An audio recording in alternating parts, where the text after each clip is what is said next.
ಮನೆಯೊಂದಕ್ಕೆ ನುಗ್ಗಿ ಲಕ್ಷಾಂತರ ಮೌಲ್ಯದ ಚಿನ್ನಾಭರಣ ಕಳುವುಗೈದ ಘಟನೆ ಪಡುಬಿದ್ರೆ ಸಮೀಪದ ದೀನ್ ಸ್ಟ್ರೀಟ್ನಲ್ಲಿ ನಡೆದಿದೆ. ಮೊಹಮ್ಮದ್ ಅಫ್ತಾಬ್ ಅಲಿ ಎಂಬುವರ ತಾಯಿ ಮನೆಗೆ ಬೀಗ ಹಾಕಿ ಅಲ್ಲೇ ಹತ್ತಿರದಲ್ಲಿದ್ದ ಮಗಳ ಮನೆಗೆ ತೆರಳಿದ್ರು. ಬುಧವಾರ ಮುಂಜಾನೆ ಮನೆಗೆ ಬಂದು ನೋಡಿದಾಗ ಈ ಕಳವು ಪ್ರಕರಣ ಬೆಳಕಿಗೆ ಬಂದಿದೆ.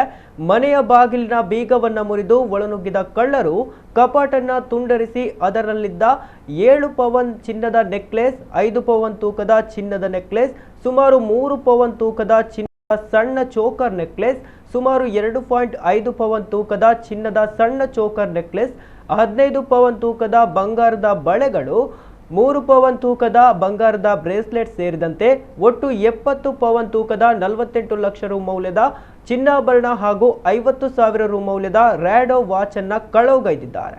ಸಿಮ್ ಸಹಿತವಾದ ಸಿಸಿಟಿವಿಯನ್ನ ಕಳ್ಳರು ಕದ್ದೊಯ್ದಿದ್ದಾರೆ. ಆದರೆ ಅದರ ಸಿಮ್ ಸಂದೇಶವು ಮಗನ ಸಿಮ್ನಲ್ಲಿ ದಾಖಲಾಗಿದೆ ಎನ್ನಲಾಗಿದೆ. ಸುತ್ತಮುತ್ತ ಹಲವು ಮನೆಗಳಿದ್ದು ಇಂತಹ ವಸತಿ ಪ್ರದೇಶಕ್ಕೆ ಕಳ್ಳರು ಲಗ್ಗೆ ಇಟ್ಟಿರುವುದು ಸ್ಥಳೀಯರಲ್ಲಿ ತೀವ್ರ ಆತಂಕ ಮೂಡಿಸಿದೆ.